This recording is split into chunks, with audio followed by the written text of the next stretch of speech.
de la ideologia de Junts pel Sí està situat abans sempre a l'esquerra independentista de Junts pel Sí. Per tant, jo te demanaria que seguissis com a mínim portant molts cafès perquè aquestes dues banderes que tenim aquí són imprescindibles per arribar a la independència, no?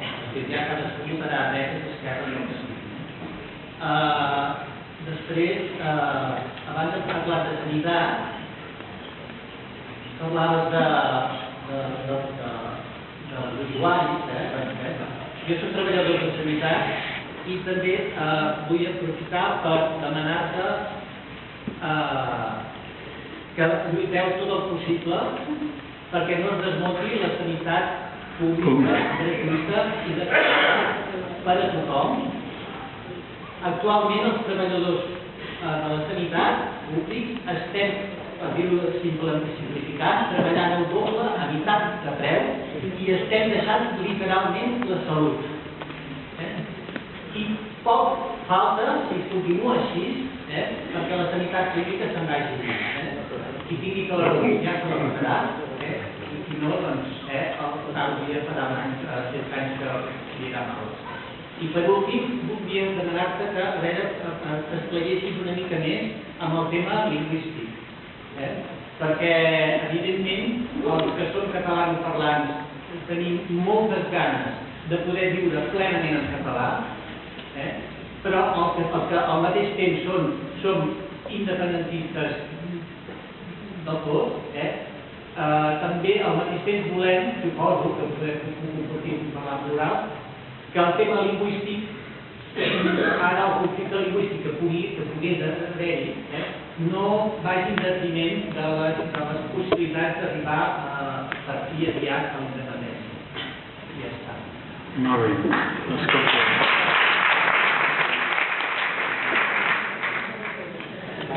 Sobre la primera qüestió, dir-te que Junts pel Sí és el que us deia abans, és el que és gràcies a vosaltres i tota la gent que està a Junts pel Sí, amb més sinceritat o menys, però jo crec que Déu-n'hi-do, ha renunciat a part de la seva ideologia, cadascú de la seva banda, per fer un camí el més recte possible cap a la independència. Jo crec que això és important i en aquest aspecte jo, que sóc una persona teòricament d'esquerres que no havia votat mai al Mas, me vaig passar 2 mesos i mig defensant-lo i al revés. O sigui, aquesta transversalitat jo crec que és molt important i hem de tenir al cap clar una cosa: la Catalunya lliure o la fem entre tots o no la farem. I el que no podem fer, a més, és començar amb exclusions de caire ideològic, perquè és que la complexitat d'un país representa això. O sigui que, per aquest aspecte, la meva experiència personal és molt enriquidora, perquè, a més, visc el dia a dia, com independent, l'esforç immens que fan tots els grups polítics que competeixen entre ells per tirar endavant el procés. A vegades no som massa conscients d'això. És un esforç titànic. Són gent que molt sovint tenen bosses electorals que coincideixen i que estan avasats des de fa decennis a lluites, diríem, fortes. Us soc testimoni de que l'esforç immens de conjuminació que es fa per part d'Esquerra, de més, per l'Esquerra i Convergència, que són els dos grups més importants, és titànic i xapó. De tant en tant s'escapa alguna cosa, és que només faltaria. Per acabar de completar això, la CUP, escolta, a vegades tens ganes d'escanyar-los, però és que per favor, perquè és el paper que han de fer. Ells representen qui representen. Quan es van presentar les eleccions, Junts pel Sí, aquesta transversalitat, se'ns va dir sí, però hi ha un sector de la població que és més exigent en alguns aspectes i s'ha de representar. Molt bé. Ells fan el seu paper i l'han de fer. I ja trobarem la manera d'entendre'ns. l'hem de trobar, i sobretot l'hem de trobar perquè tenim una voluntat determinada a portar aquest país amb 16, 15, 17 mesos d'independència. Però jo, que em seria molt fàcil començar a tirar aquí, no, fan la seva feina i representen honestament sectors que a més són molt diversos de la societat catalana, que és el que ens passa a tots amb l'independentisme. Dius, Junts pel Sí, ostres, Junts pel Sí som un desgavell, som un batibull de gent, però amb un objectiu. La CUP, si tu em feis així, ja sabràs que representa sensibilitats molt diferents, molt diferents. I ells estan intentant mantenir aquesta diversitat de sensibilitats i al mateix temps no perdre de vista la independència. Que els Junts pel Sí ens toquen els pebrots cada setmana, sí senyor. I anem de cul. I hi ha coses que vosaltres no sabeu, us explicaré si tall d'anècdota. Quan veieu les representacions del Parlament, veureu que de cop i volta el Parlament es queda buit. I jo quan m'ho veia deia, quina poca vergonya que tenen, ostres, amb el que arriben a cobrar, perquè cobrem bastant. Amb el que arriben, sí, és veritat, 5.000 euros o 5.000 i pico, és un privilegi increïble, per favor, o sigui, hem de pencar i ens heu d'exigir, etc.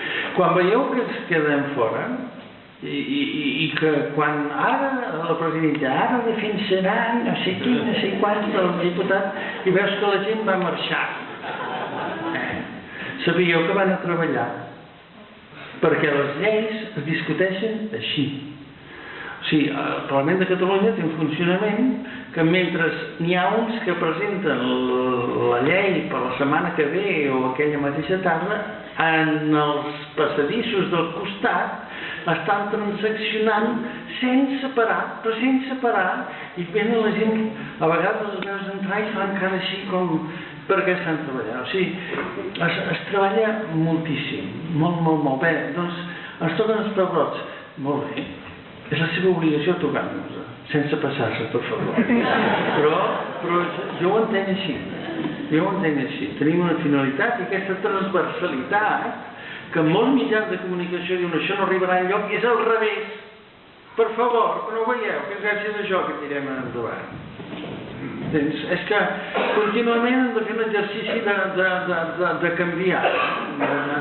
Home, ara tenim un Parlament independentista, no el tenim perquè hi sou vosaltres.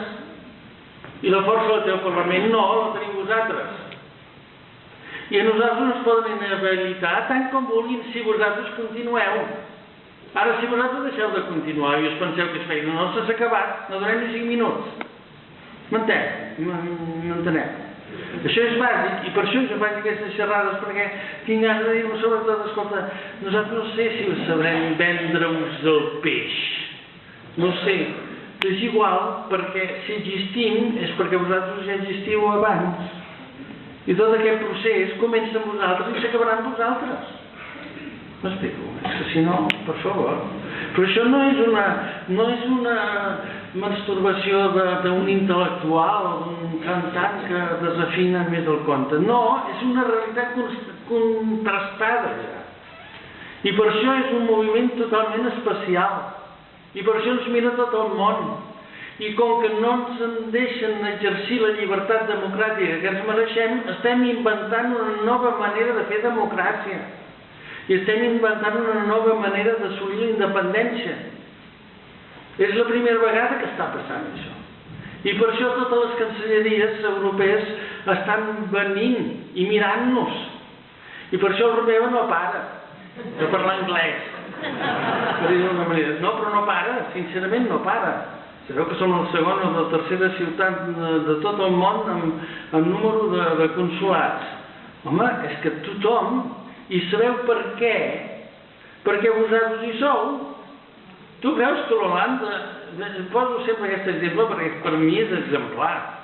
O sigui, a França, que pobres tenen uns atemptats bestials, els hi toquen el que és el símbol de la seva llibertat d'expressió, que és el Charlie Hebdo. Us en recordeu? Fa uns mesos. París té 2 vegades més ella sol amb la banlieue de habitants que Catalunya sencera. fan la gran manifestació francesa per reivindicar la seva identitat republicana. No arriben al milió de persones.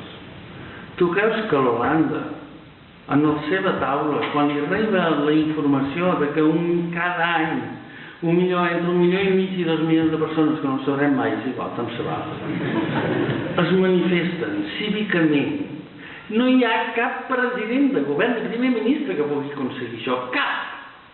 I tu creus que això la Merkel, etc., no ho té en compte? La Merkel tindrà en compte que el 60% de les seves inversions que té a l'estat espanyol les té a Catalunya i que evidentment no voldrà pagar en certs. I per tant, cuidado el que em dirà Alemanya quan arribi l'hora de la veritat. Però és que a més la Merkel sap que no ha pogut portar mai 1 milió de 6 persones amb un país que és 1000 vegades més gran que el nostre. Això és el nostre poder. El vostre! Foteu-vos el cap!